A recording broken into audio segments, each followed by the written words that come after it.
Shalom mtazamaji wa huduma ya Ukombozi TV. Tunamshukuru Mungu kwa ajili ya siku ya leo, siku ya Ijumaa ambayo Mungu ametupa neema kuweza kuwemo ndani ya studio za huduma ya Ukombozi. Kubwa zaidi, tukukaribishe kwenye ibada kubwa ya siku ya kesho, hitimisho ya ibada ya kuwarudishia mabaya maadui.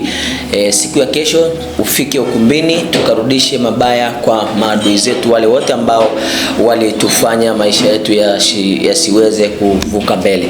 Kwa hiyo moja kwa moja nikwambie tu kwamba nikukaribishe wewe na rafiki yako na ndugu zako, tuhakikishe kwamba kesho tunakusanyika katika hema kubwa kabisa la huduma ya Ukombozi lililoko Sabato hapa Maji ya Chai. Kwa hiyo nikwambie karibu, na hakikisha unapokuja kwenye huduma usisahau kuja na rafiki yako, usisahau kuja na wenye magonjwa na wenye shida mbalimbali. Hakika kupitia Mungu wa nabii atakwenda kukushangaza kwenye ibada ya siku ya kesho, ibada ya kurudisha mabaya kwa maadui. Lakini ndani ya studio za huduma ya Ukombozi siko peke yangu, niko na mwenzangu MC Tony pamoja na Dr. Imani Michael. Kwa pamoja tukutakie jioni njema.